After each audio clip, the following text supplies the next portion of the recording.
Good morning, students. Let's continue with the property, plant, and equipment. Now, this is going to be the last lecture. We are doing ICI study material questions, and last lecture I have explained this class of assets. एक बार वापस से मैं explain करता हूँ.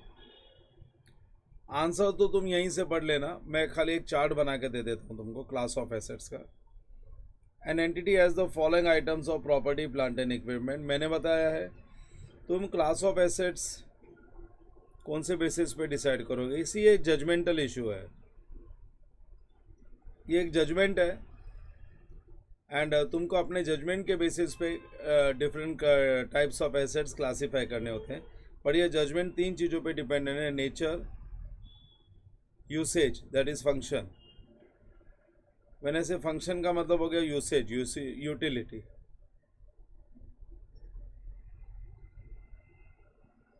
And location.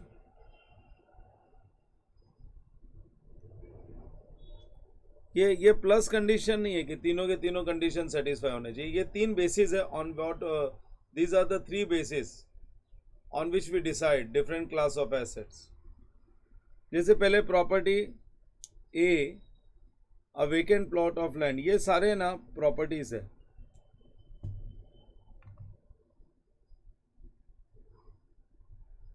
ये यहां से लेके यहां तक ना,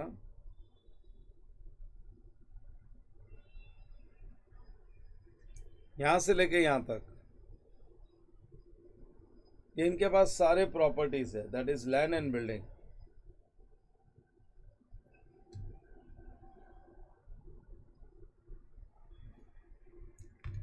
ये सारे इनके पास लैंड एंड बिल्डिंग है. फिर उनके पास कंप्यूटर सिस्टम है. Equipment A and equipment B, ये दो कंप्यूटर सिस्टम है.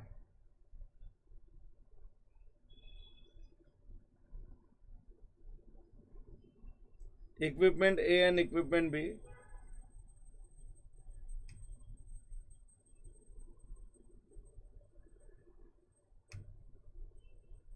ये कंप्यूटर है. और फिर furniture, fixtures and shop fittings, ये दो एसेट है. मतलब इन शॉर्ट इनके पास चार टाइप ऑफ एसेट्स है. अभी तक इनके पास चार एसेट है. Question number 10. ये चार टाइप ऑफ एसेट में कौन से एसेट है. नंबर 1,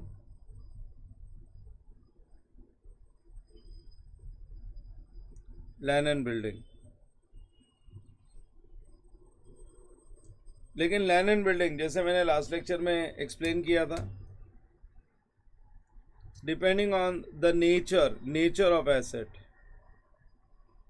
पहले नेचर ऑफ एसेट्स पे मैं इसको डिवाइड करूंगा.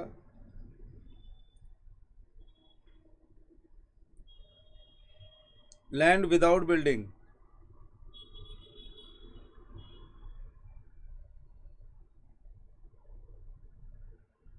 And land with building.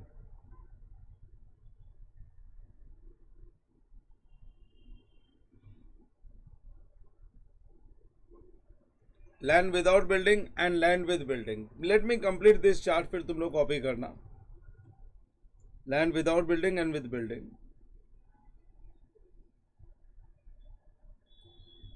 ये property A, a vacant plot of land which it intends to construct new administration headquarters.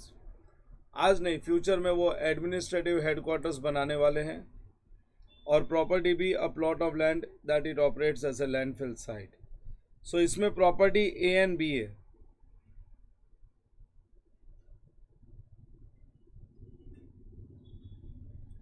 Land without building में प्रॉपर्टी ए एंड बी है. और land with building में property C, a plot of land जहाँ पे existing administrative headquarters है. Plot D, a plot of land on which direct sales office is built. And E to 10 separate retail outlets are built. मतलब ये सब land and building है. B C D, B C D, E1 to E10.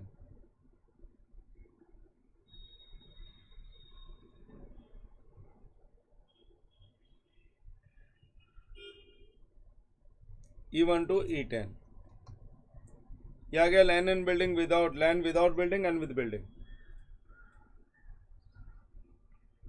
सो पहले एक type का asset लिया, लेकिन उसमें दो अलग अलग वैरायटी मिली मेरे को. लेकिन डिपेंडिंग ऑन द यूसेज, यहाँ पे फर्दर डिवीजन होगा. डिपेंडिंग ऑन द यूसेज यहाँ पे फर्दर दो डिवीजन. फर्दर दो डिवीजन क्या है? वेकेंट प्लॉट जहाँ पे कंस्ट्रक्शन होना बाकी है, एंड प्लॉट जहाँ पे यूज हो रहा है लैंडफिल साइट. सो यहाँ पे दो further division, further class. Vacant plot A, ये भी एक क्लास ऑफ एसेट है, एंड लैंडफिल साइट, ये पूरा जजमेंटल इश्यू और कुछ नहीं है.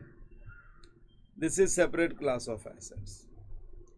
This is separate class of assets.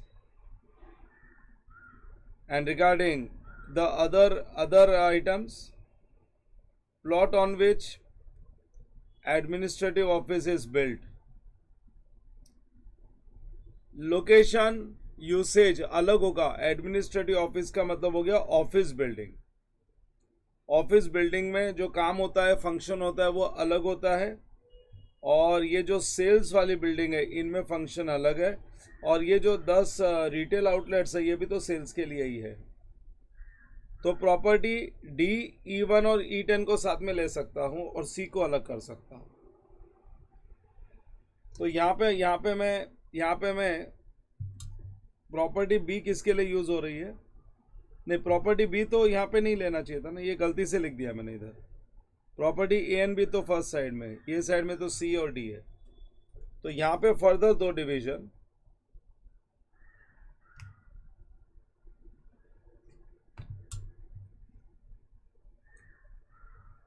Office building,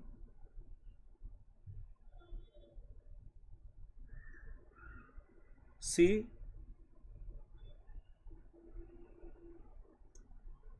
sales and retail outlets,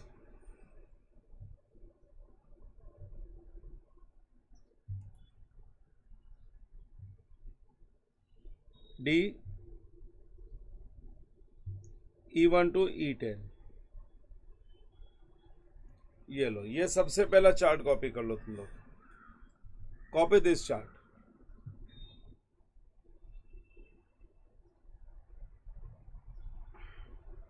answer तो मॉड्यूल से लिखना है, लेकिन ये चार्ट तुमको हेल्प करेगा. जैसे मैंने कल एक क्वेश्चन मॉड्यूल में 1 2 3 लिखवा दिया था ना, फुल थियरी क्वेश्चन है. ये चार्ट कॉपी कर लो और कंप्लीट हो जाए तो बता दो मेरे को.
हो गया?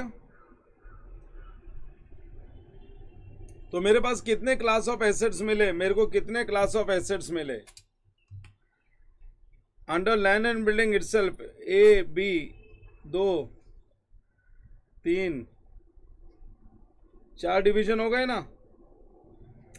जब तक मैं ऐसा माइन्यूटली नहीं बताता हूं ना, तब तक तुमको समझ में नहीं आता. अब मैंने माइन्यूटली बताया ना, तो तुमको देखो यहां पे समझेगा. जब मैं इसका आंसर पढ़ूंगा ना, तब तुमको समझेगा. अच्छा, इसके बाद इक्विपमेंट ए, कंप्यूटर ए और कंप्यूटर बी, यहाँ पे लोकेशन मायने नहीं रखता है, यहाँ पे लोकेशन मायने नहीं रखता है। अगर यूसेज देंगे तो कंप्यूटर का वही यूज है, ऑफिस में भी वही यूज है, कंप्यूटर का जो सिस्टम का यूज है डॉक्यूमेंट्स वगैरह या डेटा स्टोर करने के लिए है। तुम सेल्स का डेटा स्टोर करो या एडमिनिस्ट्रेशन का डेटा स्टोर करो, that doesn't make it a different thing. बाकी कंप्यूटर दोनों जगह पे एडमिनिस्ट्रेटिव पर्पस के लिए यूज होता है, कन्वीनियंस के लिए यूज होता है। So computer A and B, that is one type of asset.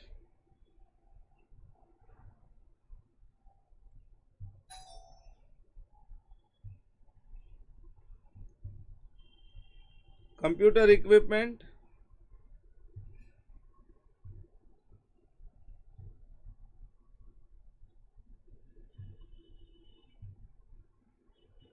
A and B in same class.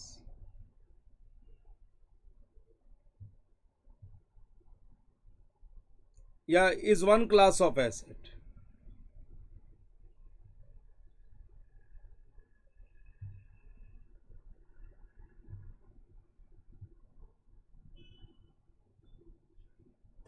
एक मिनट रुकना।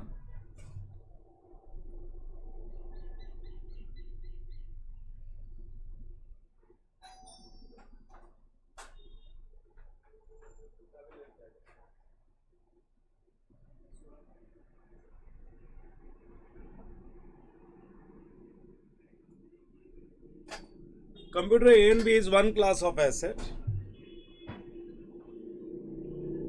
Number 3, फर्नीचर फिटिंग्स, ये तो दो अलग ही एसेट है, वो यूज कहीं पे भी हो। Furniture fittings is one and shop fixtures and fittings, these are further two class of assets.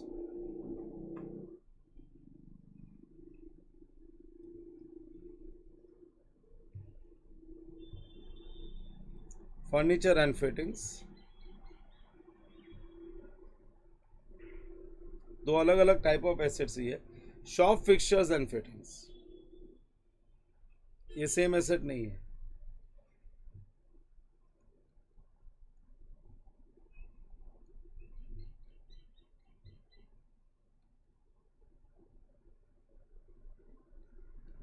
सो अपने पास लैंड एंड बिल्डिंग में ही A, B, C, D1 E1 to E10 under land and building अपने पास 4 क्लास है, उसके बाद 3 अलग क्लास हो रहे हैं। Computer equipment is one class of asset, one type of asset, furniture fittings, shop fixtures and fittings. मेरा चार्ट खत्म। अब मैं तुम लोगों को आंसर रिफर कर रहा था। देखो ये चार्ट देख के ना तुम्हारा आंसर कितना इजी हो जाएगा। क्वेश्चन 10 है ना ये,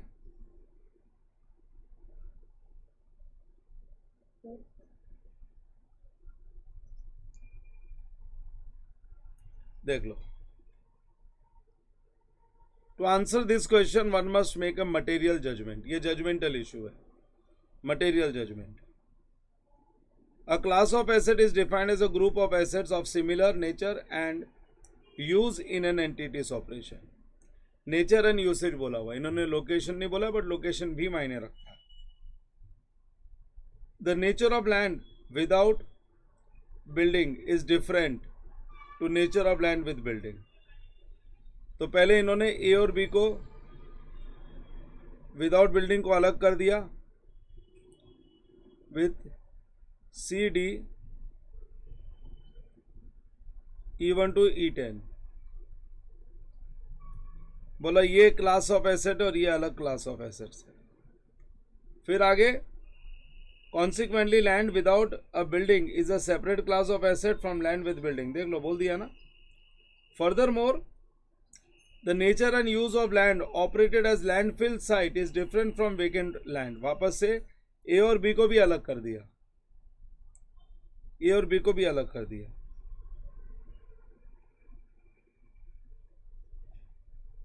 कि land without vacant land and land used for landfill site, these are two different types of assets.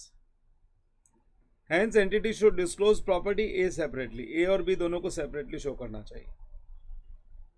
Entity must apply judgment to determine whether the entity's retail outlets are sufficiently different in nature and use from office buildings.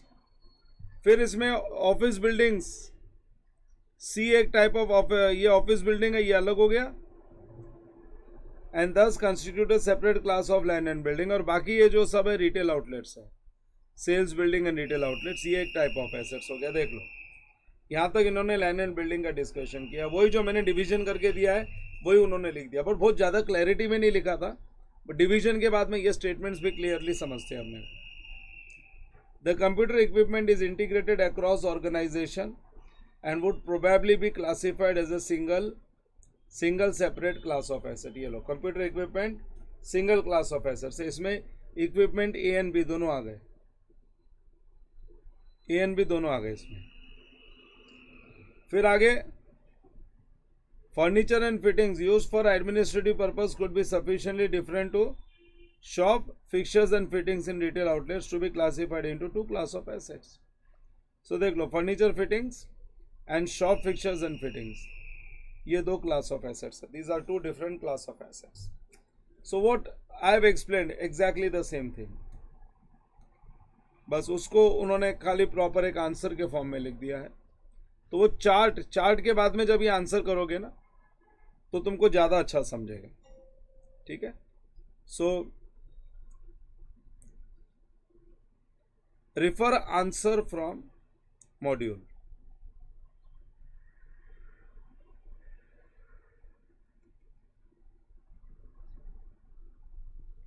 ये लो question number 10, जो मैंने last lecture में भी इसको explain किया था class of assets को, और ये चार्ट दे दिया, तो this will definitely help you, this will help you a lot. चलो आगे बढ़ेंगे। इसके बाद मेरे सारे टेस्ट योर नॉलेज के क्वेश्चंस कंप्लीट हो गए। Here I have completed all test your knowledge questions. अब मैं जा रहा हूं इलस्ट्रेशंस में, I am going for illustrations, and today definitely I am making the last lecture of this topic.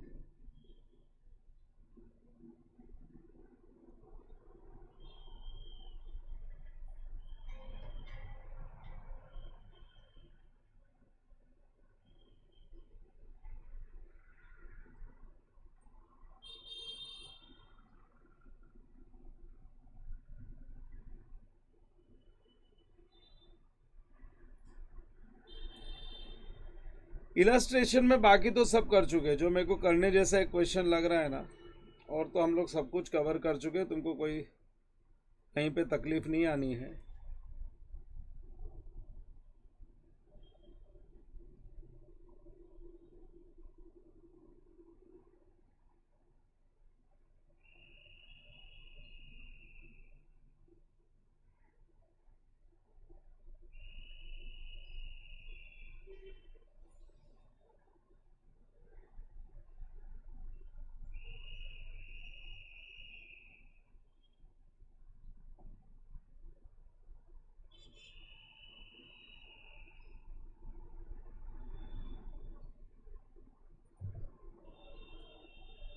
ये एग्जाम्पल्स तो बस रीड करने के लिए होते हैं, एग्जाम्पल्स एक्सप्लेनेशंस होते हैं। देखो ये डिफर्ड क्रेडिट वाला ये क्वेश्चन हमने किया था, मेरे को ये नहीं मालूम क्लास टेक्स्ट बुक का कौन सा क्वेश्चन है, बट ये डिफर्ड क्रेडिट मैंने कर दिया, सेम यही वैल्यू वाला किया है। तुम्हारे पास क्लास टेक्स्ट बुक होगी तो तुम बता सकते हो मेरे को।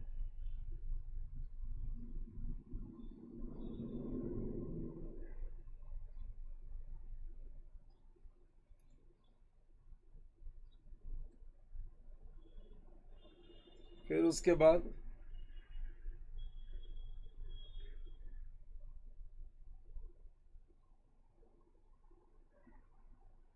सो illustration 1 we have already done. ये एक्सचेंज ऑफ एसेट्स का प्रॉब्लम है क्या? हाँ, प्लूटो लिमिटेड ये भी कर लिया क्या हम लोग ने? प्लूटो लिमिटेड ओन्स, हाँ वो प्राइवेट जेट वाला, ये क्वेश्चन भी हम लोग ने कर दिया।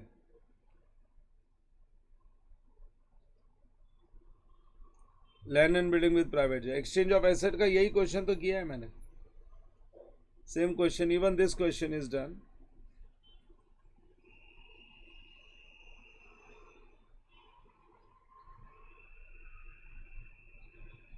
हाँ ये क्वेश्चन भी कर लिया, ये तो बहुत जगह पे आया है, अमाउंट भी याद हो गई 1,55,65।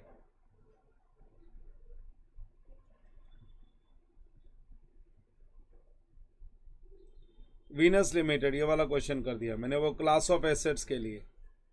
उनके पास number of industrial building, office building और इंडस्ट्रियल बिल्डिंग्स थी, तो उसको हमने बाइफरकेट किया था। ये प्रॉब्लम सीए इंटर में भी करवाया था। ये जो वीनस लिमिटेड वाला प्रॉब्लम है, same problem we have done in CA inter also. फिर utilisation of reserves and surplus, हाँ ये वाला प्रॉब्लम किया, 9,60,000 ना, 9,60,000 मेरे को अमाउंट से याद आता है। I have done in class text book, ये क्लास टेक्स्ट बुक में कवर हो चुका है। एक डीकमीशनिंग एक्सपेंसेस का अच्छा प्रॉब्लम था, बाकी तो सब हो चुका है। एसेट कॉस्ट है 10,000, लाइफ है 10 years, residual value 2 year, after 2 years useful life is 4 years, ये कर लेना ना। After 2 years useful life was revise to 4 years, that's very simple question, do it on your own. क्या है, पहले ओरिजिनल डेप्रिसिएशन कितना है, 10,000 माइनस 2,000 upon original life है 10 years, so 8,000 divided by 10, 800 rupees per year, और 2 साल डेप्रिशिएट हो गया तो 1,600। सो 10,000 में से 1,600 चला गया, क्या बच गया, 8,400 बच गया क्या। और फिर उसके बाद में 10,000 माइनस 1,600, ये तो निकल गया। और लाइफ कितनी थी, 10 ईयर्स, इसमें से 2 साल निकल गई, लाइफ बची 8 ईयर्स। लेकिन बोलते हैं after 2 years it useful life is revise to 4 years, -4, नई लाइफ 4 ईयर्स ही है, तो अब ये 8,400 को 4 ईयर्स में डिवाइड कर दो, divide by 4, so new depreciation will be 2,100, new depreciation will be 2,100 per year. अगले 4 साल में 2,100 आ जाएगा। सो अगर रिवाइज लाइफ तुम्हारी, रिवाइज लाइफ कितनी हो गई, after 2 years useful life was revise to 4 remaining years. अच्छा, उनको क्या चाहिए, कैलकुलेट डेप्रिसिएशन फॉर 1, 2 एंड 3 ईयर्स। फर्स्ट ईयर में 800, सेकेंड ईयर में 800, फर्स्ट ईयर में 800, सेकेंड ईयर में 800, एंड थर्ड ईयर में इट शुड बी 2,100 ही ना। नहीं नहीं नहीं, 2,100 नहीं, I am sorry. Third year में भी remaining cost minus scrap value तो करना ही पड़ेगा ना, मैंने स्क्रैप वैल्यू नहीं किया, upon 4 years, remaining cost minus scrap value upon 4 years. So 8,400 minus 2,000 divided by 4, that makes it 1,600. It's not 2,100, 1,600, 1,600 मैं करवा देता हूँ, छोड़ो ना तुम लोगों। Illustration number 6, illustration number 6,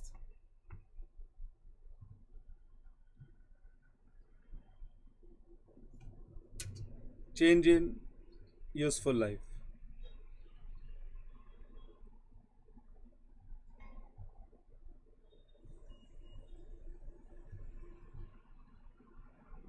So question है चेंज इन यूजफुल लाइफ का।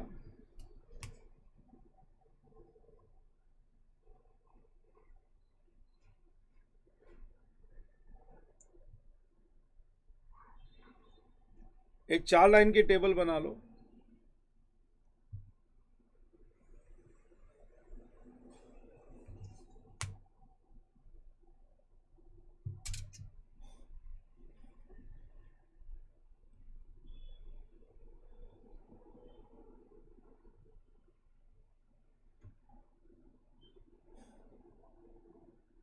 below this original cost,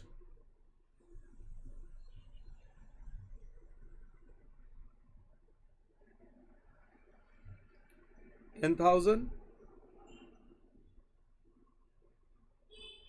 origin life 10 years, minus depreciation 2 years gone, and book value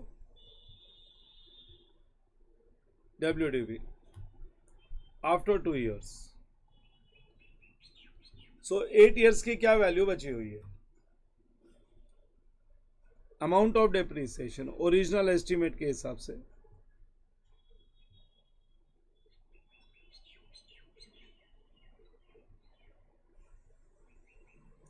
amount of depreciation is original cost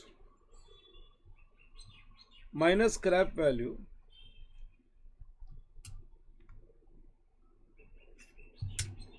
upon estimated useful life.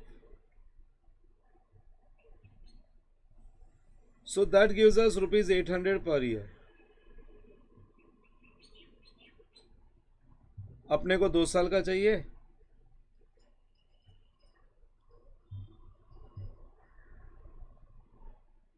$1,600. सो 2 साल का 1,600 minus हो गया और ये बच गया 8,400.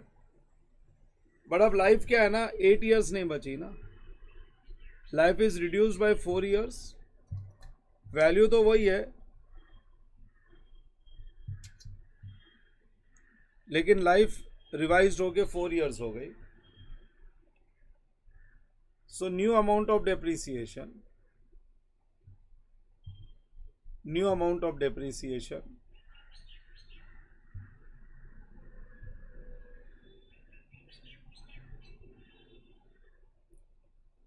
after change in useful life.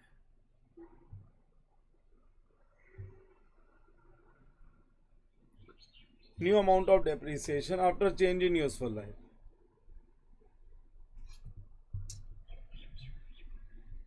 Remaining cost, पहले original cost minus scrap value था, अब बोलेंगे remaining cost minus scrap value upon revise life.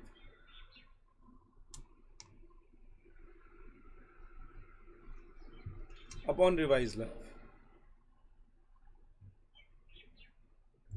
Sir scrap value क्यों माइनस करते हैं? अरे original cost minus scrap value minus करने से तो अमाउंट आएगा.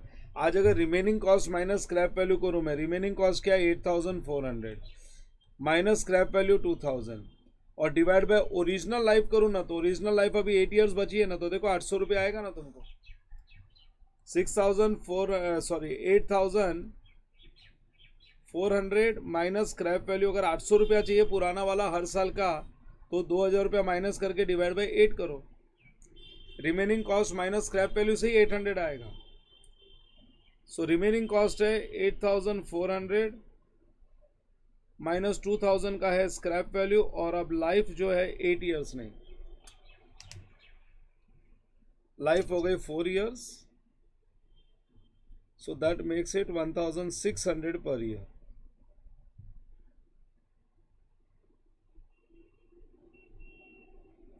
सो डेप्रीसिएशन उन्होंने 3 साल का पूछा हुआ है. Year 1 800, year 2 800 and year 3 1,600. ये उनका final answer. This is there final answer.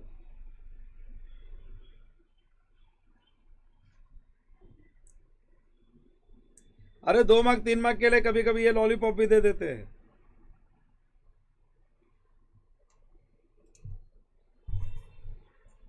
So this is done. ये कौन सा इलस्ट्रेशन नंबर था अपना? So this is done.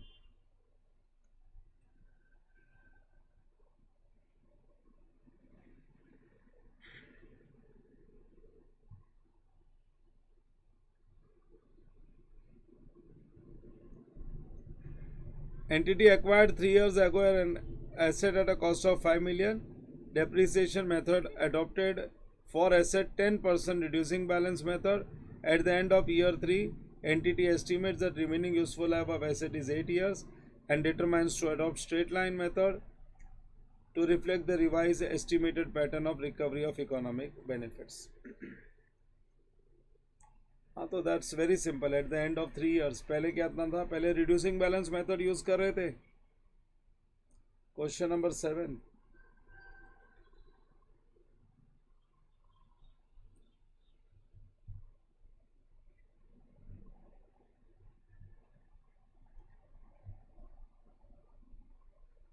Original cost कितना दिया है? 5 मिलियंस। 5 मिलियंस का मतलब हो गया 50 lakh.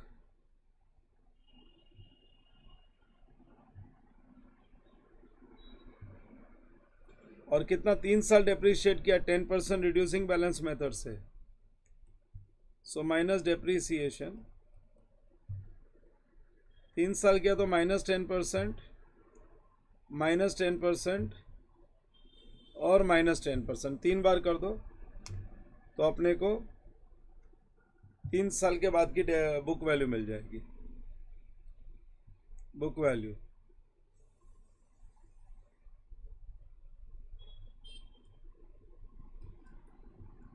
Beginning of 4th year,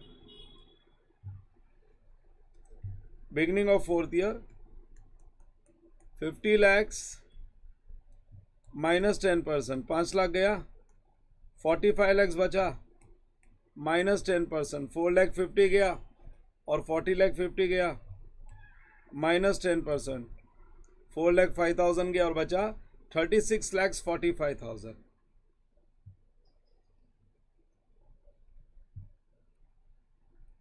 ये बुक वैल्यू है 36 lakhs 45,000। अब मेथड को चेंज करना है। पहले स्ट्रेट लाइन मेथड था, अब मेथड को चेंज करके क्या बनाना है अपने को? पहले स्ट्रेट लाइन नहीं, पहले reducing balance method, reducing balance method था। अब अपने को स्ट्रेट लाइन मेथड फॉलो करना है। From 4th year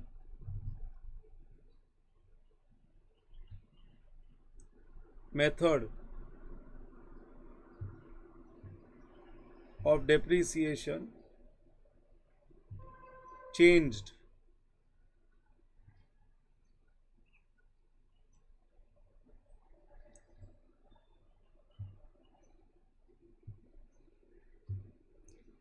from RBM to SLM.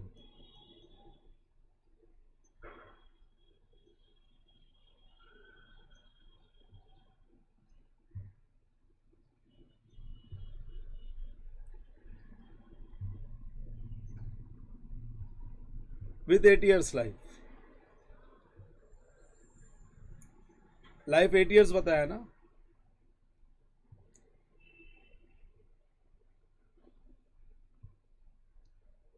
Amount of depreciation per year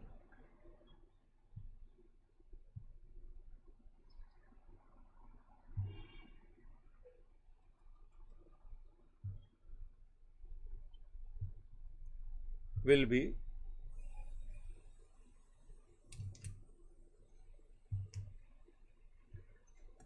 थोड़ी जगह रख दो,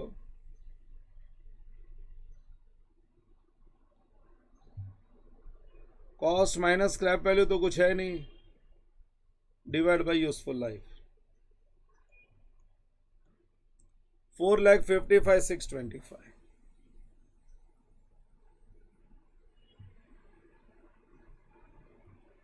So this will be the amount of depreciation per year। ये लो मेरे तरफ से आंसर हो।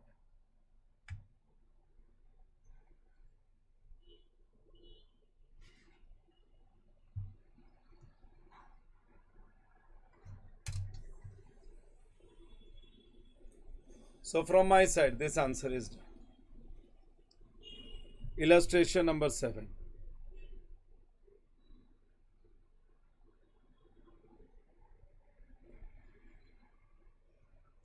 ये लो ना आंसर वही तो इनका 4,55,625।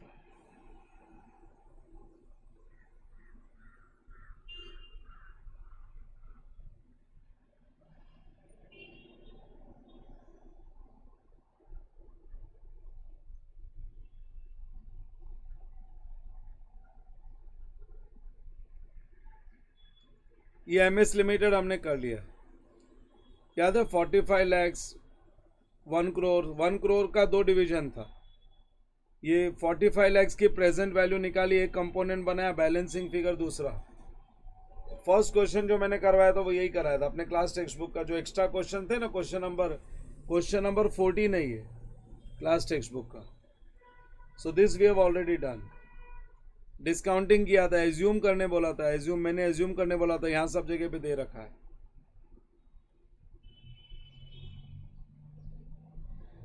फिर 1 April acquired a machine under the terms, list price 80 lakhs, import duties, delivery fees. ये प्रॉब्लम कर चुके हम लोग, ये क्लास टेक्स्ट बुक का प्रॉब्लम है. मेरे को नंबर याद नहीं है, बट ये क्लास टेक्स्ट बुक का क्वेश्चन है, हम लोग कर चुके हैं.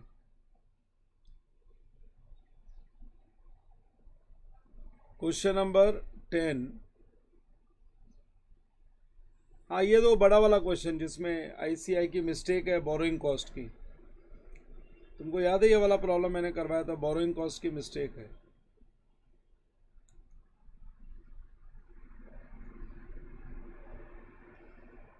नहीं, ये वो क्वेश्चन नहीं है, बोरोइंग कॉस्ट की मिस्टेक वाला क्वेश्चन नहीं है, बट ये क्लास टेक्स्ट बुक में कवर्ड है. वो आइडियल वर्क वगैरह याद है क्या? नहीं, तुमको आइडियल वर्क का माइनस किया था मैंने. Other relevant information, material costing 1 lakh spoiled था, और 1,50,000 फॉल्टी डिज़ाइन पे था, और लेबर का 22,000. ये क्लास टेक्स्ट बुक का प्रॉब्लम है. इसमें आईसीआई की मिस्टेक नहीं थी, वो तो आगे दूसरे क्वेश्चन में है. But this was done in class text book. I don't remember the question number, but it's done. ये क्या है? XYZ limited purchase an asset for 1 lakh. Estimated life is 10 years. Company charge depreciation using straight line method 10,000 per annum. On 1st Jan, management of XYZ Limited reviews estimated life and decides the asset will probably be used for 4 more years. Total life is revised to 8 years. This is done. This question is done. ये 15,000 per annum से ध्यान में आता है. Class text book में मैंने करवा दिया है ये क्वेश्चन. और ये वो वाला क्वेश्चन है जहाँ पे आईसीआई की मिस्टेक थी बोरोइंग कॉस्ट से रिलेटेड. उनको और अपने आंसर में फ़र्क है, क्योंकि ये जो इंटरेस्ट है ना, ये उन्होंने गड़बड़ किया है. स्पेसिफिक बोरोइंग्स होते हुए भी जनरल बोरोइंग्स का ट्रीटमेंट दिया है फाइनेंस कॉस्ट में. ये मिस्टेक है, ये आईसीआई की मिस्टेक है, अपना करेक्ट है ये. This question we have done in class. So ये सारे क्वेश्चंस क्लास टेक्स्ट बुक, वो नंबर तुम ढूंढ लेना, ये सारे क्वेश्चंस क्लास टेक्स्ट बुक में मैंने कवर कर दिए, इंक्लूड करके करवा दिया मैंने.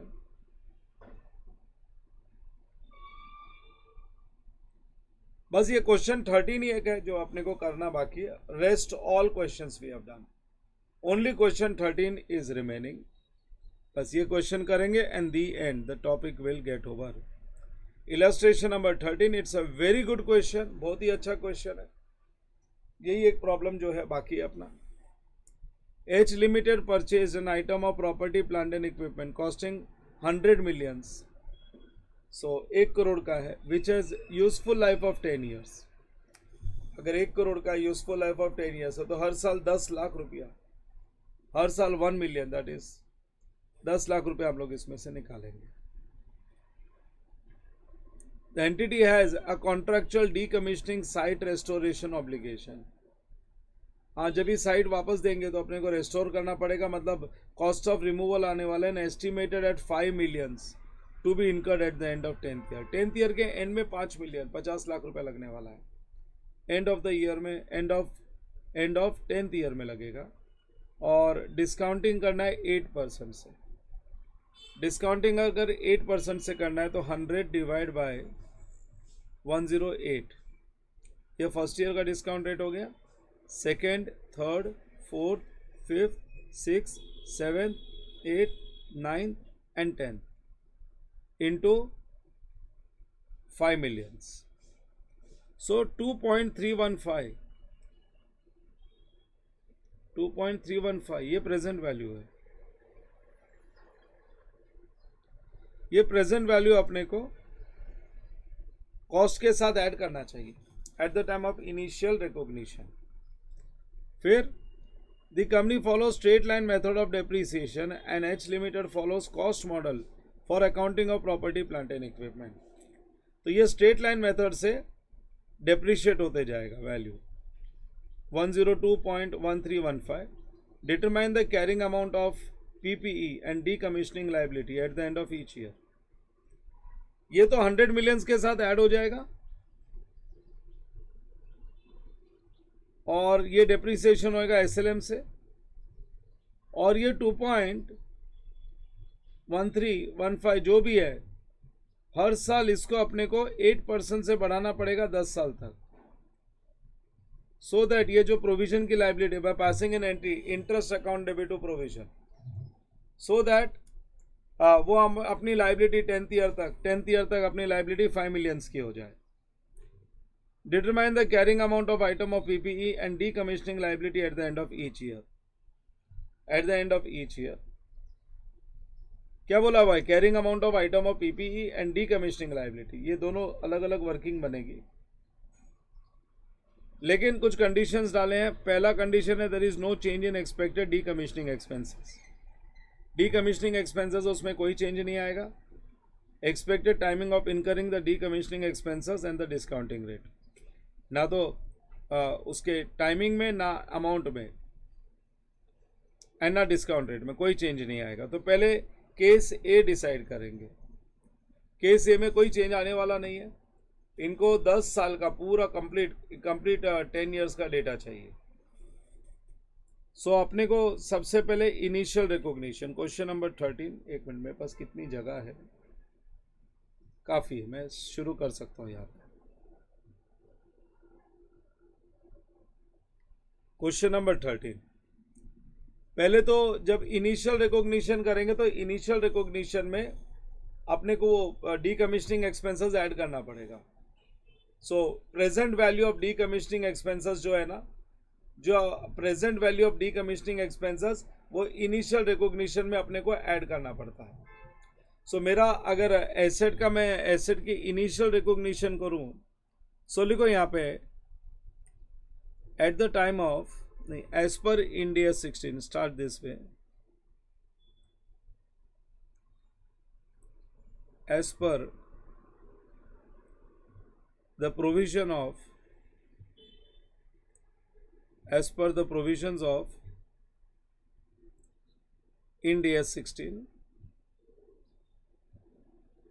Ind AS 16, present value of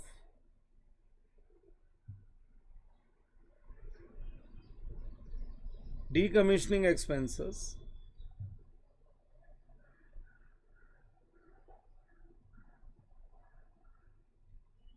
present value of decommissioning expenses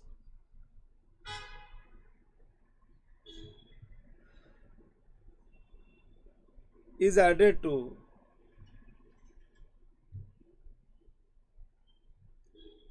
cost of PPE, is added to cost of PPE at the time of initial recognition.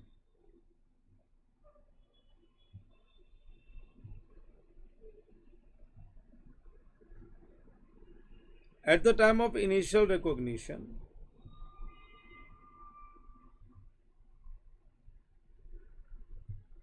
at the time of initial recognition, so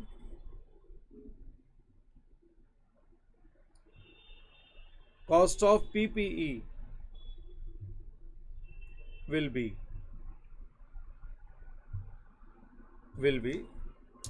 so cost of PPE will be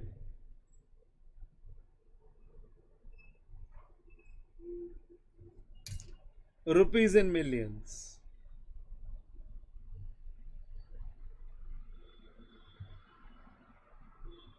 Rupees in millions.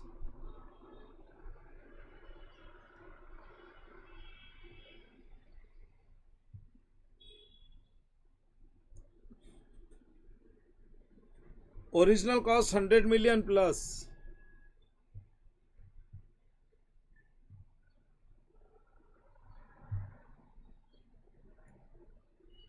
present value of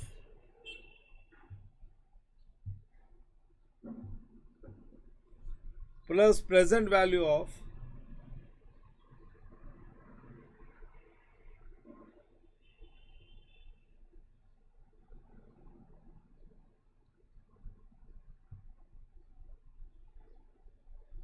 plus present value of restoration cost. Present value of restoration cost क्या है present value of restoration cost? अपने पास है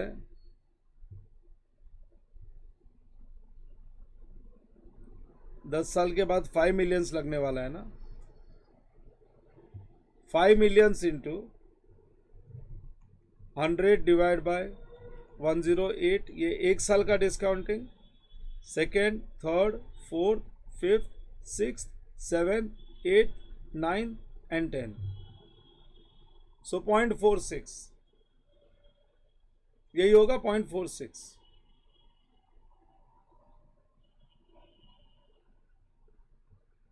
यही आया था क्या? एक minute मैं वापस चेक करूं। रेट पर 8% नहीं थी, क्या थी? 10% थी।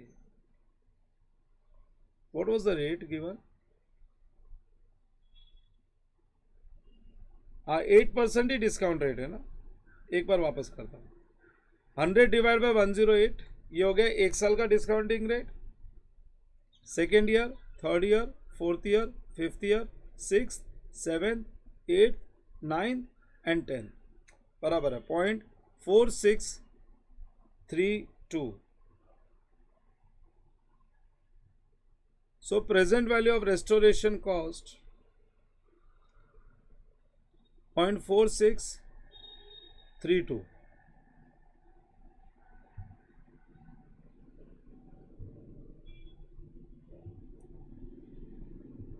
लिख देना एट द रेट 8% इंटू 5 करेंगे तो 2.32 आ जाता है। Take 2 decimals only, 2.32।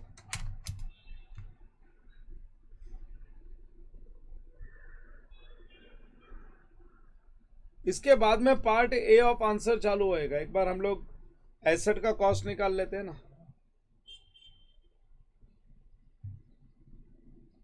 सो पहले बोला हुआ है नो चेंजेस टुक प्लेस। अगर नो चेंजेस टुक प्लेस तो ये जो कॉस्ट ऑफ पीपीई है ये 10 साल में डिप्रिशिएट होगी। Cost of PP will be depreciated in 10 years as well as। अब now part A of answer. What is the part A of the answer? There is no change in decommissioning expenses।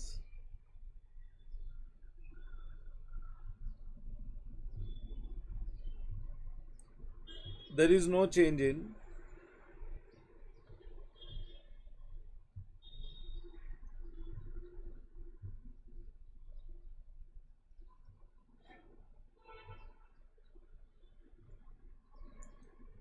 change in decommissioning expenses। अगर there is no change in decommissioning expenses तो फिर इसके नीचे asset की working अलग और decommissioning expenses की working अलग।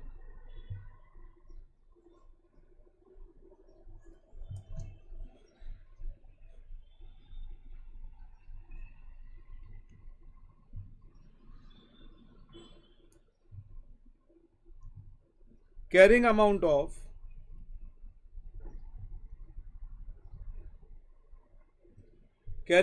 ऑफ decommissioning expenses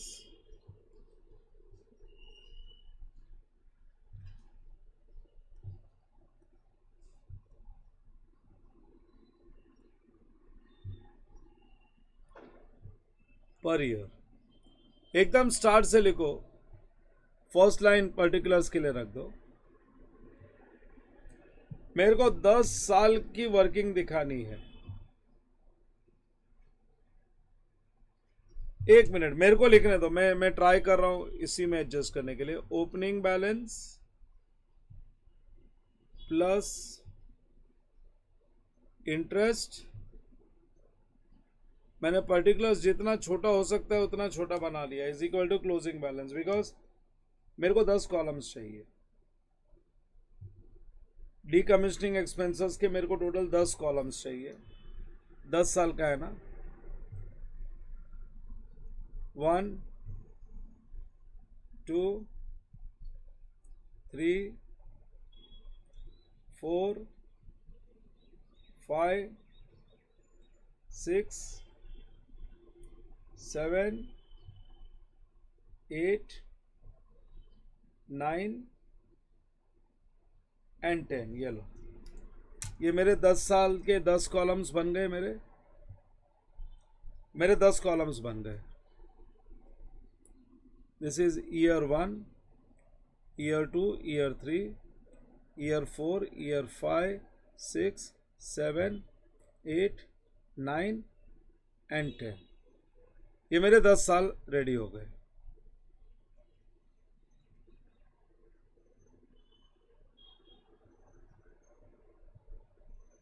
ठीक है, बना लो, तुम लोग भी बना लो। ये उनको एसेट की भी ऐसी इंफॉर्मेशन चाहिए, हर साल की चाहिए, हर साल की कैरिंग अमाउंट चाहिए। तुमको याद है मैंने प्रोविजन फॉर डीकमीशनिंग एक्सपेंसेस इसी तरीके से करवाया था।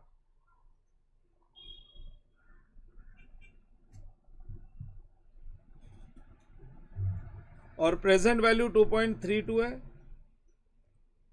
और इंटरेस्ट 8% है। ये यहां पे ऊपर लिख दो, 8% इंटरेस्ट है। सो 8% इंटरेस्ट, सब हम लोग 2-2 डेसिमल तक लेते जाएंगे। बोलो रेडी है तो साथ में शुरू करेंगे। और लास्ट में ये कितना होना चाहिए? 5 मिलियंस होना चाहिए। 10th ईयर में ये 5 मिलियंस हो जाना चाहिए। By 10th year it should become 5 millions.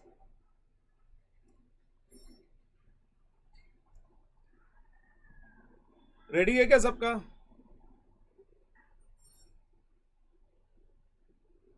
बना लो बना लो।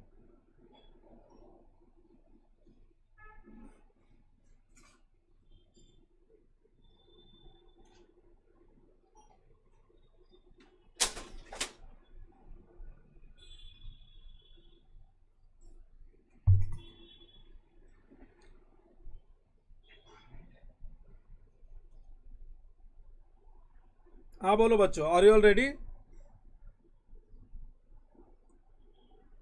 Yes, sir. Can we start? Yes, sir. 2.32 into 8%, that gives us 0.19। 185 है तो 0.19। 2.32 plus 0.19, 2.51। This 2.51 will become opening balance into 8% gives us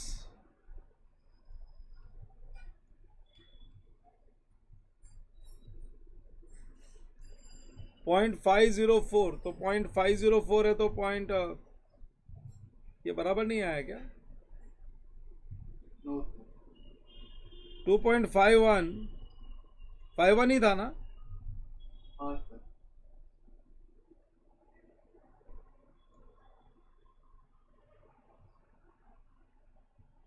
हाँ 0.20।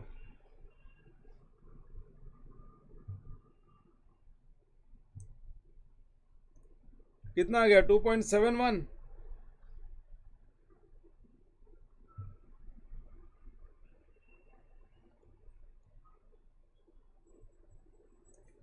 हाँ ये कितना आ गया?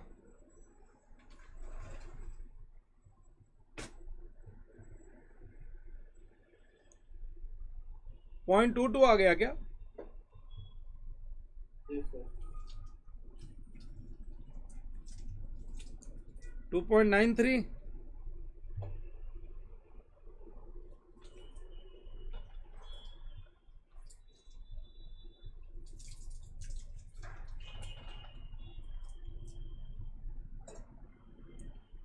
सो 0.23 आ गया।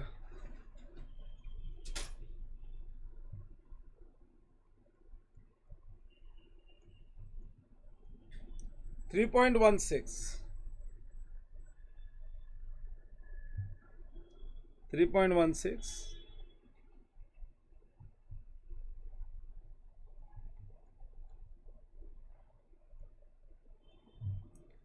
सो 0.25।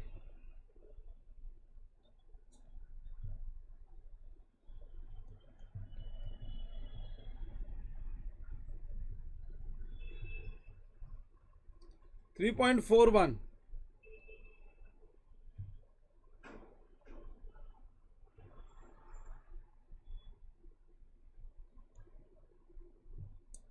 पॉइंट 27 ही आ रहा है.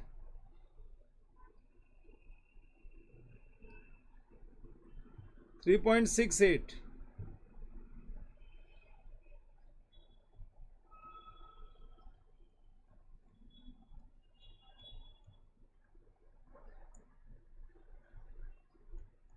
3.68 into 8%. 0.29.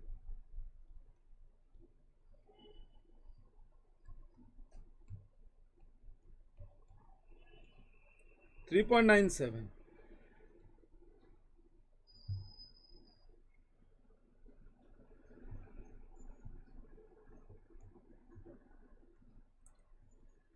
0.32.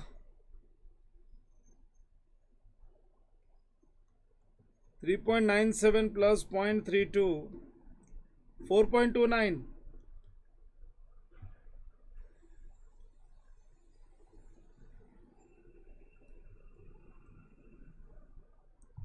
0.34.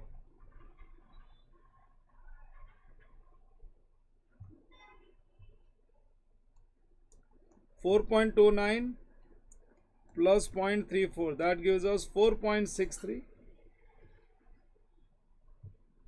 and write 4.63 here and get this as balancing figure. 0.37.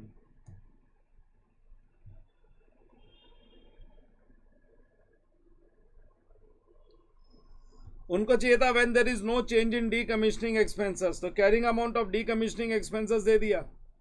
ऐसे ही अपने को 10 साल का डेप्रिसिएशन चार्ज करना है. Number 2,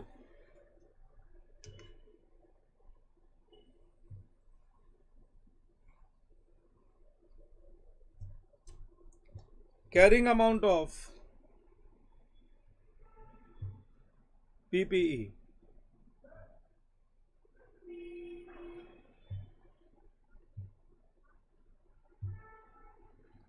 Carrying amount of PPE.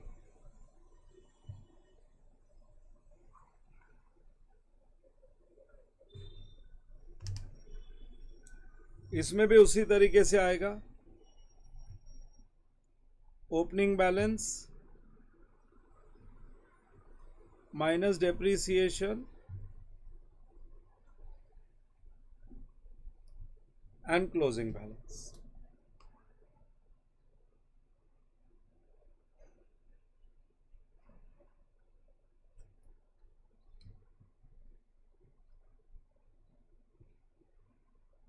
Same 10 columns.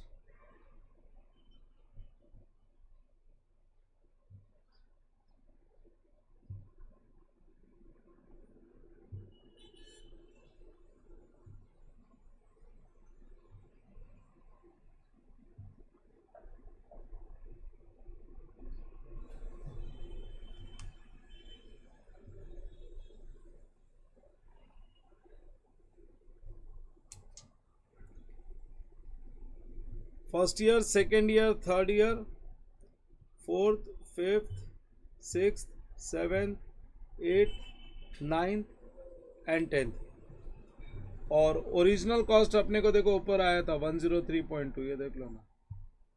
Original cost अपन ने यहाँ पे निकाल रखा है ना, ये रहा 102.32. इसको 10 साल में डेप्रिशिएट करेंगे बाय स्ट्रेट लाइन मेथड.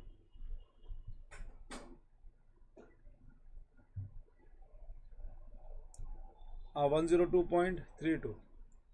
10 साल में अगर डेप्रिसिएशन करेंगे by straight line method 102.32 divide by 10.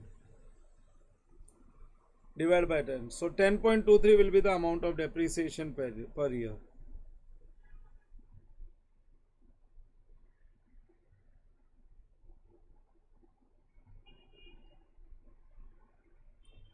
This is the amount of depreciation per year.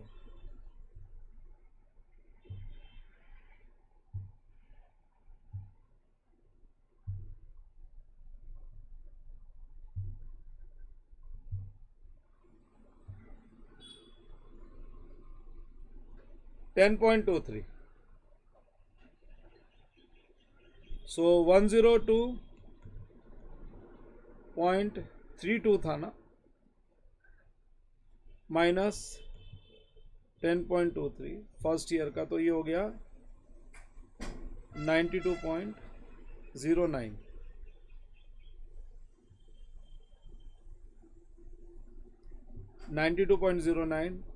Minus 10.23 81.86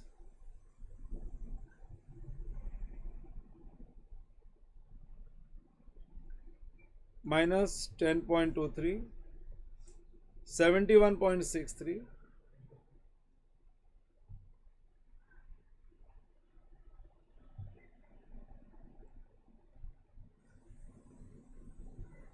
61.4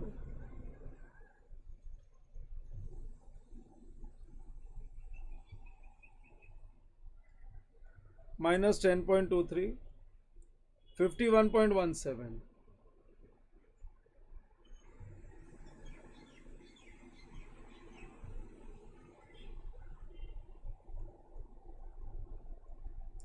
40.94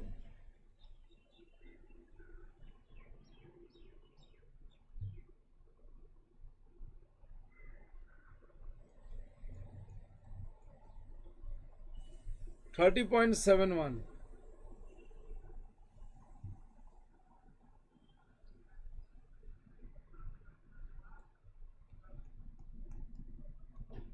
20.48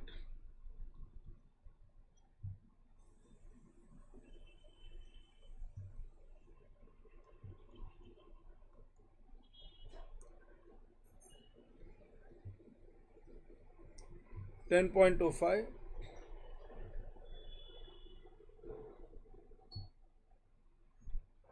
10.25 last वाले को 5 कर दो ना, 0 करना है, वो राउंड ऑफ किया था इसलिए. सो 10.23 नहीं 25 कर दो, 2 पैसा बढ़ा दो, खत्म हो गया. नहीं तो 2 पैसे का डिफरेंस आ जाएगा. ये हो गया, ये अपना first part complete. There is no change in decommissioning expenses and उनको दोनों कैरिंग अमाउंट चाहिए था, वो हो गया अपना. अब पार्ट बी करेंगे, कैरिंग अमाउंट में चेंजेस आने वाला है. Second part of the question, part B of the question. At the end of year 4, fourth year के एंड में, the entity expects that estimated cash flows on account of decommissioning expenses and site restoration costs to be incurred at the end of useful life of asset will be 8 millions. Rate change नहीं हुआ है, 5 millions के जगह पे amount change हो गया है. will be 8 millions. Determine in this case how H Limited need to account for changes in decommissioning liability. अब changes in decommissioning liability. So there is no change in decommissioning liability. Now there is a change.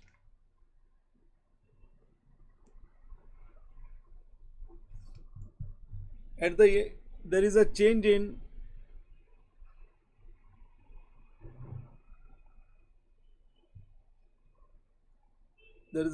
in decommissioning expenses.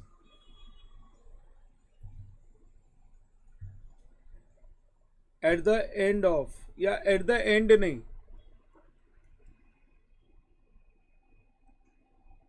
in the beginning of 5th year.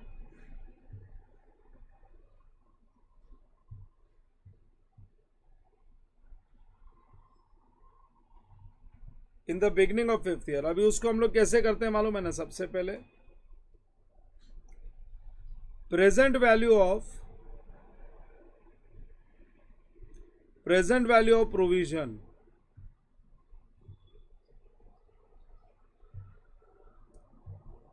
As per original estimation.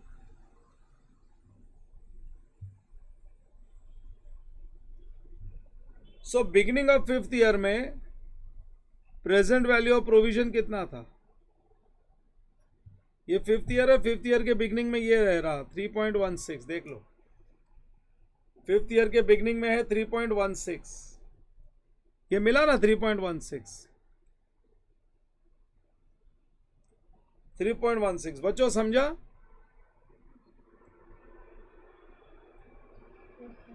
So present value of provision 3.16, ये already workout किया हुआ है। और इसको compare करेंगे present value of provision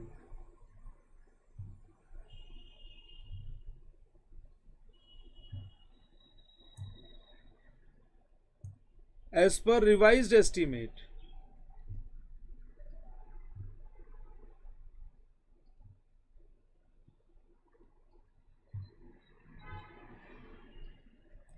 eight percent के हिसाब से ही।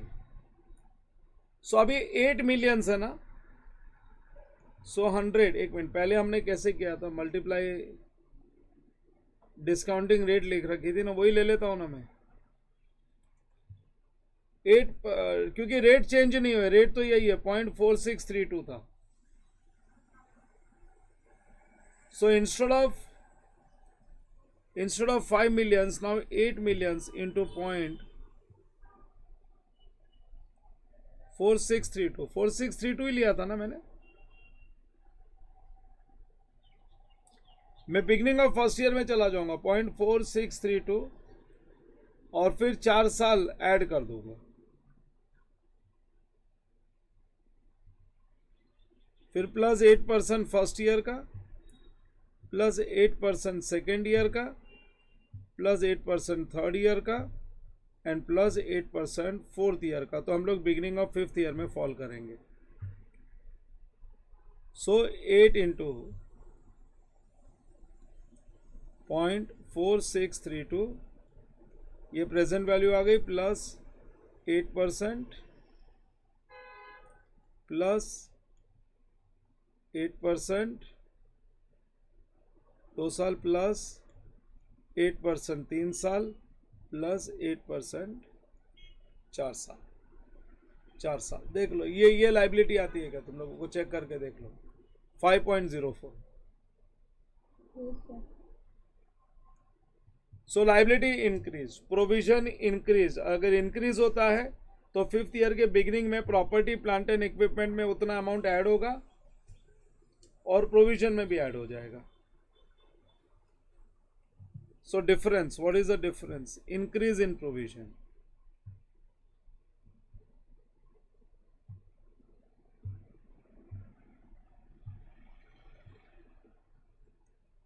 Increase in provision 5.04 minus 3.16, that comes to 1.88. 1.88, this is increase in provision। और इसकी अकाउंटिंग ट्रीटमेंट क्या है? जब इंक्रीज होता है तो प्रॉपर्टी प्लांट एंड इक्विपमेंट के कॉस्ट को बढ़ाना चाहिए। सो अपनी एंट्री आ जाएगी PNL, property plant and equipment account debit to provision for decommissioning expenses.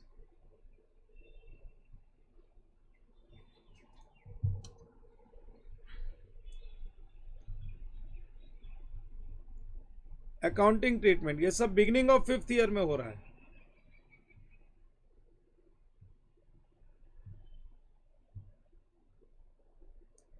Accounting treatment, property plant and equipment account debit,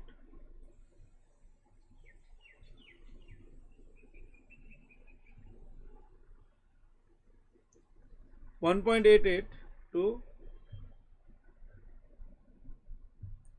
provision for decommissioning expense।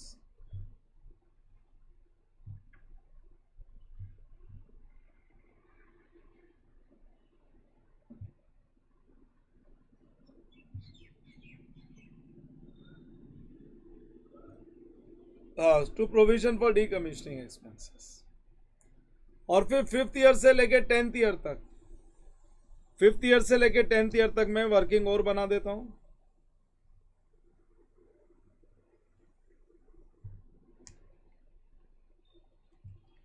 जैसे हम लोगों ने पहले कैरिंग अमाउंट निकाला था ना प्रोविजन का और इसका एसेट का, तो वो फिफ्थ ईयर से करते हैं। Carrying amount of decommissioning expenses per year, क्योंकि पहला 5 साल तो वही है, पहला 4 साल तो वही है।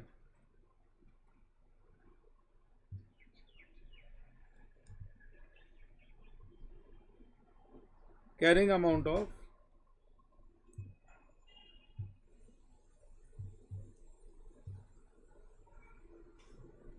decommissioning expenses,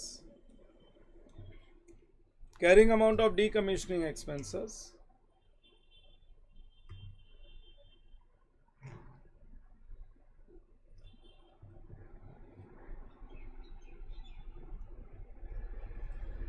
opening balance plus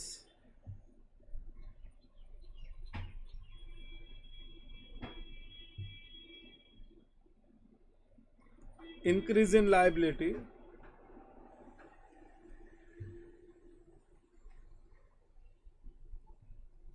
plus increase in liability plus interest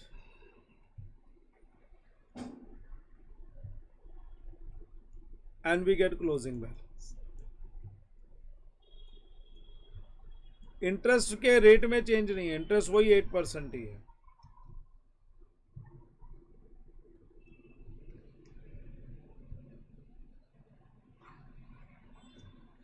So 5th year onwards, this is 5, 6, 7, 8, 9 and 10. 5th year, 6th year, 7th year, 8th year, 9th year and 10th year. 5th year में originally अपने पास 3.16 था, देख लो पीछे, और increase in liability आया 1.88, इससे ये हो गया 5.04। सो अब जो लास्ट में जाके लाइबिलिटी बननी है वो 8 मिलियंस की बननी है। यहाँ पे अपने को 8 मिलियंस की लाइबिलिटी बतानी है। तो अभी 5.04 इंटू 8% अपने को आता है 0.40।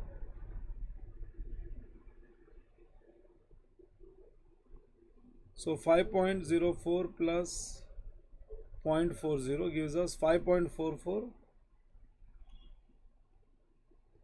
ये 5.44 को ओपनिंग बना लो,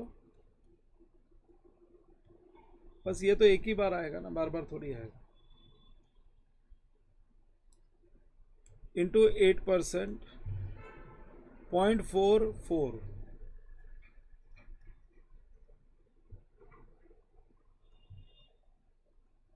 5.88,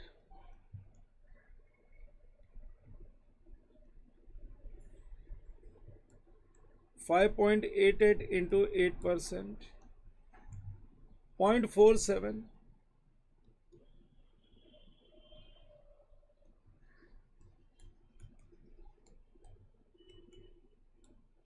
6.35,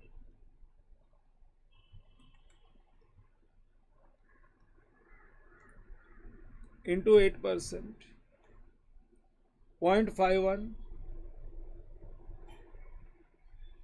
6.86,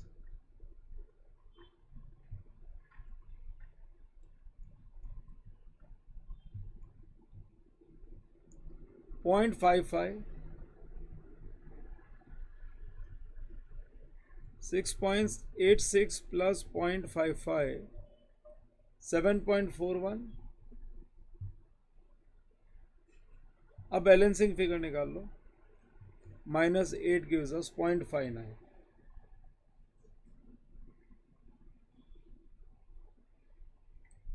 हाँ 0.59, लास्ट वाले को बैलेंसिंग फिगर निकाल लेना चाहिए। ये कैरिंग अमाउंट आ गया, और कैरिंग अमाउंट ऑफ पीपीई भी निकाल लेते हैं 5th ईयर से 10th ईयर तक। Carrying amount of PPE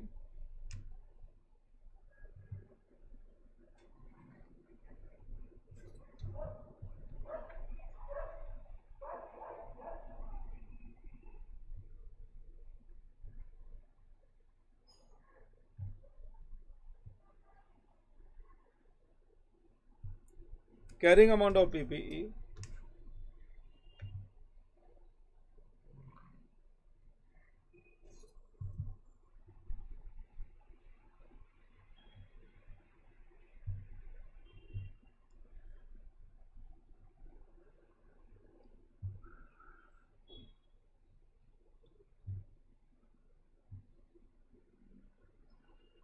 plus increase in cost,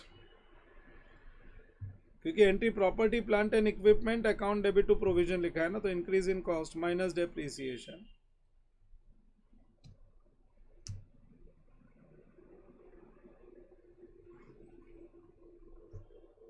and we get closing balance.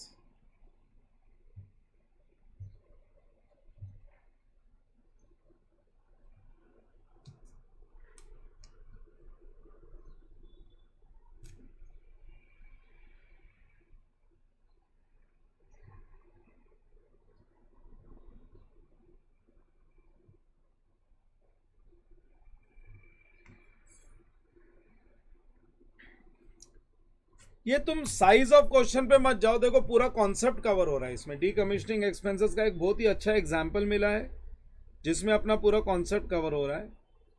देखो 5th ईयर के बिगिनिंग में अपनी ये वैल्यू थी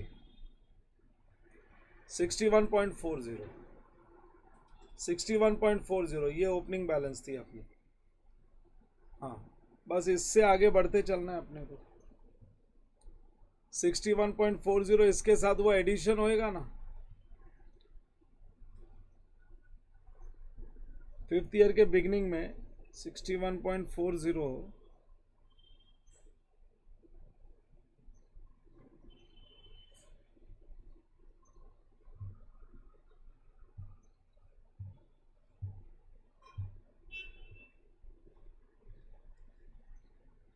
और लास्ट में वैल्यू 0 बनानी है। लास्ट में वैल्यू इंक्रीज कितना हुआ है, 1.88 इंक्रीज हुआ है। सो ये दोनों वैल्यू को अगर ऐड करेंगे 61.4 प्लस 1.88 तो 63.28 हो जाता है।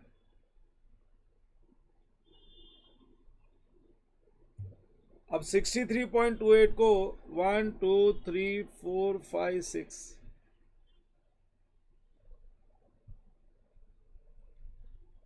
10.55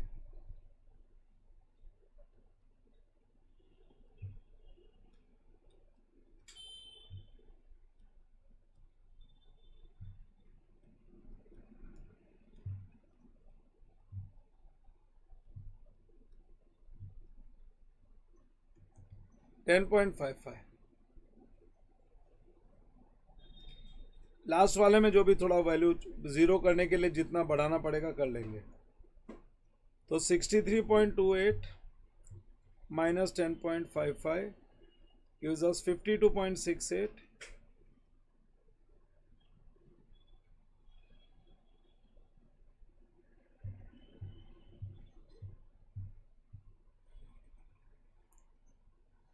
$52.68 minus 10.55 is 42.13।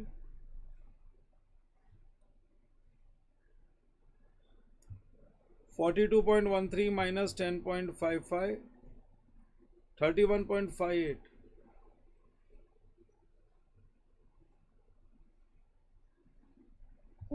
हाँ जी, the closing balance in 50 year is 52.73. Beginning of 5th year देख, प्रॉपर्टी प्लांट एंड इक्विपमेंट यही है ना, समझा क्या? लास्ट वाला 61.40 plus 1.88 minus 10.55। अच्छा, वो तो मेन आंसर की बात कर रही है। एक मिनट मैं चेक करता हूँ, I'll check।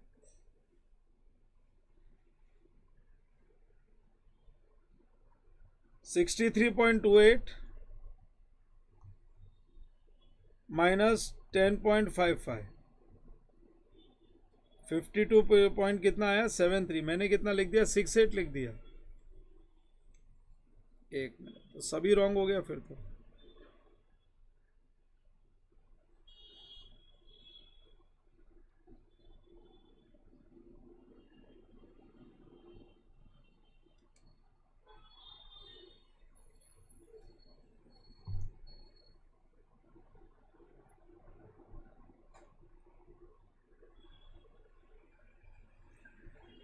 63.28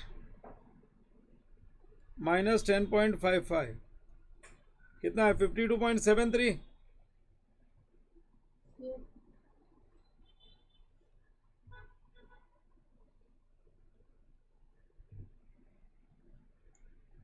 माइनस 10.55 42.18 ये बराबर है? Yes, sir. माइनस 10.55 31.63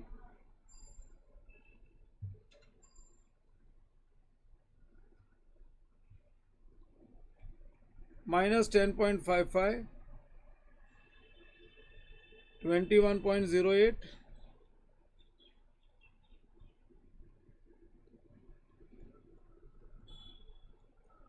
10.53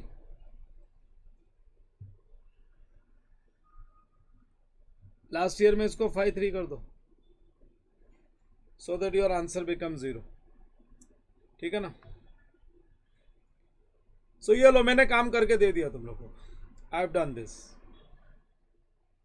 और भी कोई रिक्वायरमेंट है क्या उनकी? देख लेते हैं ना। Determine in case B how H limited, हाँ तो बता दिया, केस ए और केस बी दोनों में बता दिया। और एक ये बहुत ही अच्छा एग्जाम्पल है चेंज इन डीकमीशनिंग एक्सपेंसेस का। I would say this is a very good example of change in decommissioning expenses. अपने को दोनों ऑल्टरनेट दे दिया। चेंज नहीं होगा तो नॉर्मल अकाउंटिंग कैसे होगी, और चेंज होने पे कैसे अकाउंटिंग करेंगे, देख लेते हैं। इसके आगे क्वेश्चन 13 के बाद मेरे को नहीं ध्यान में है कि कोई नया क्वेश्चन अपना बाकी है।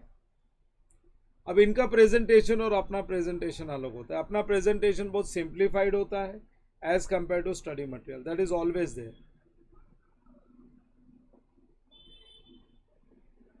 चलो, सिग्निफिकेंट डिफरेंसेस ये सब आ गया और कुछ नहीं है, that means it's done.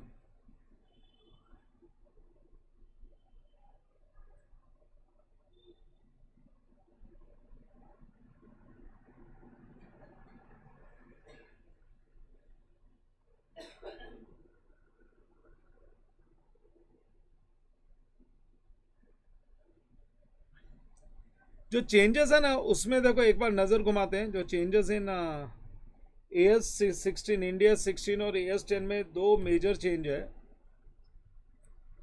Fixed assets retired from active use and held for cell. AS 10 deals with accounting for items of fixed assets retired from active use and held for sale, but India 16 does not deals with assets held for sale because the treatment of such assets is covered in India's 105 non current assets held for cell. Accounting standard में ऐसा कोई accounting standard ही नहीं है non current assets held for cell, तो इसलिए assets retired from active use and held for cell ये AS 10 ही deal कर लेता है, लेकिन इंडिया 16 इससे डील नहीं करता। क्यों नहीं करता? क्योंकि इंडियस में अपने पास non current assets held for sale, जो एसेट्स को रिटायरमेंट दे देते हैं ना, रिटायर्ड एसेट्स के लिए अलग से एक अकाउंटिंग स्टैंडर्ड, तो इंडिया 16 बोलता है वो स्टैंडर्ड में डील कर लो। एक ये इस पे कोई क्वेश्चन नहीं पूछा उन्होंने। Stripping cost in production phase of surface mining, production phase of surface mining AS 10 does not contain any guidance of this. India 16 provides guidance on measuring stripping cost in production phase of surface mine. क्योंकि अभी तक module ने कोई question include नहीं किया है, मेरे पास इसके क्वेश्चंस है, आई have got questions on this, but because ICAI ने इस पे कोई भी क्वेश्चन अभी तक फ्रेम नहीं किया, इसलिए मैं ये चीज को अवॉइड कर रहा हूँ। अदरवाइज मेरे पास इसके क्वेश्चन है स्ट्रिपिंग कॉस्ट के। Stripping cost in production phase of surface mine, I have got 3-4 very good questions. So उसको मैं अवॉइड इसीलिए कर रहा हूँ क्योंकि अभी तक इंस्टीट्यूट के तरफ से ये पार्ट पे कोई फोकस नहीं। अगर वो स्टडी मटेरियल में इस पर कोई छोटा मोटा इलस्ट्रेशन देना शुरू कर देंगे तो अपन लोग इस पे डिस्कशन करेंगे। अपन ने इतना इलस्ट्रेशन सब देख लिया, कहीं पे भी नहीं। So from my side now I conclude each and everything of this standard is done. This is my way of doing, this is my way of doing. मेरे को नहीं आती बड़ी बड़ी बातें, सीधा सीधा तुमको टॉपिक सिखाना आता है, तो मैंने टॉपिक सिखा दिया। You have to just follow this, nothing else. देख लो ना, कुछ छोड़ा ही नहीं है तो अब क्या दूसरा फॉलो करोगे? You have to just follow this, do this completely and you are thorough with the topic. So I end up here, मैं ये स्टॉप कर रहा हूँ इधर। सो मेरा property plant and equipment Ind AS 16 is done from my side. मेरे तरफ से इंडिया 16 is done.